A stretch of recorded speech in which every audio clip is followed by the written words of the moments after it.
Joining us now to break down our business headlines is Executive Vice President of the Commonwealth Foundation, Jennifer Stefano. Also, business and market analyst and NewsMax contributor Seth Denson, and America's accountant Dan Geltrude. Good morning to all of you.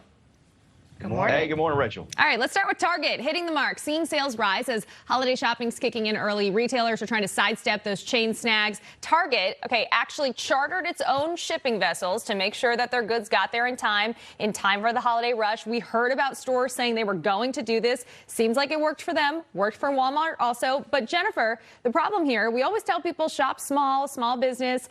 Many small businesses don't have the means to do this. So how are they going to survive this holiday season? Right. Well, that's a really great question for them. And also, they're going to have to pass on the cost to consumers faster than, say, a Target or Walmart will, because they can more readily absorb those cost increases in both due to inflation and energy prices. So the little guy is really going to struggle here. But I think one and the same, Americans should still look in their community to help them out and to work with them. But these supply chain issues, which the Biden administration called high-class problems, well, A, thanks for calling working people high class, and B, really are breaking the backs of small business owners.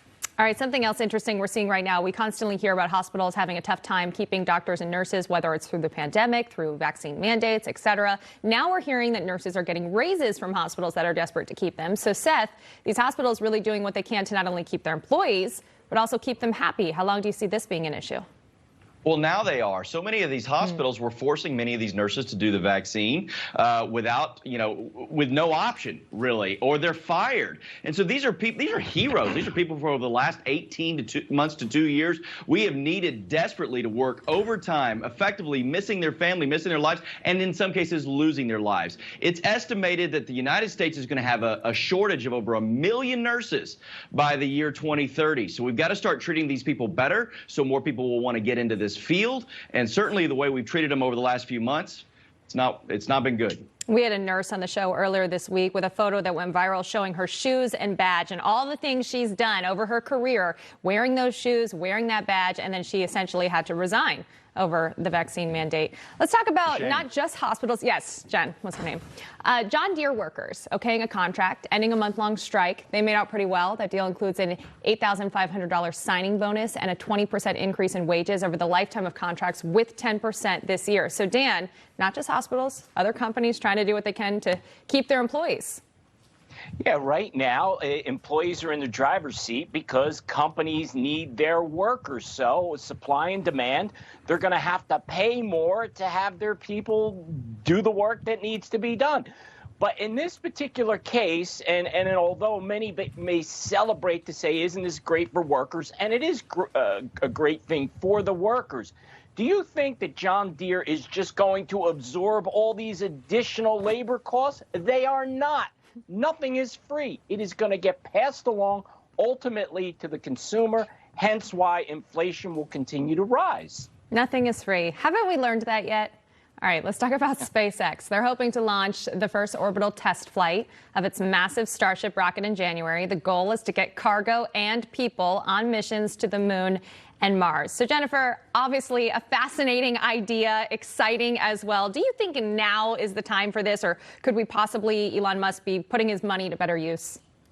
No, look, first of all, it's his money. He can do with it what he wants within moral, legal, and ethical bounds. So, God bless the free market and freedom. And how magnificent that he's doing it as a private citizen in a private company. Yeah, no, I think it's always the right time to look to the stars, to dream big and to think big. I think it's great that this is going on. Look, when the space program started, it was a peaceful way for the United States and the former USSR to compete with one another to do great and good things. And I think the American space program is something all of us can be proud of and all of us can unite around. And we should really applaud the people, particularly entrepreneurs in the private sector who are looking to take us to the stars. I think it's a big win for everyone. Something inspirational. His money, his problems. Seth, your thoughts?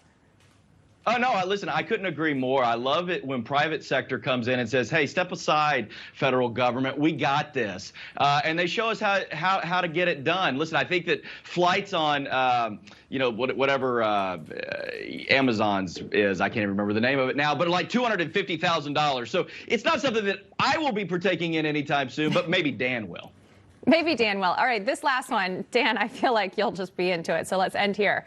The Egg McMuffin is turning 50. And to celebrate, McDonald's is offering that famous sandwich at a throwback price of 63 cents. So it's kind of the opposite of inflation here, wouldn't you say? Well, it is, and I am so glad to hear this, as probably all the viewers have heard me say before. I love McDonald's, so if they are rolling back those prices, I will be there today enjoying every last bite. Jennifer. Don't lie, Dan. You've been there twice already this morning. Come on. Shh. All right. Yes, fair enough. yes. I feel like we always As a mom of young children, I live for the drive-thrus. I mean, they are life-saving. God bless. How did women survive before them? Having a new child myself, I am having all these recollections of my mom taking me through and just ordering the Happy Meals from any drive-thru that was possible just to keep us quiet in the back. So I'm sure that's in my future as well. Yeah. You guys, thank you so much for joining us. Before I had children, I would have never fed them fast food. Then I became a mother, and I just fling cookies in there, like whatever it takes. It's one of those things you think about. It's too unhealthy. They'll never eat it. If this will make you be quiet, here, it's all yours. Yeah, exactly. Anything to be quiet. Jennifer, Stefano, Seth, Denson, Dan Geltrude, thank you so much for joining us. Thanks, y'all. Thanks for having us. All right, stick with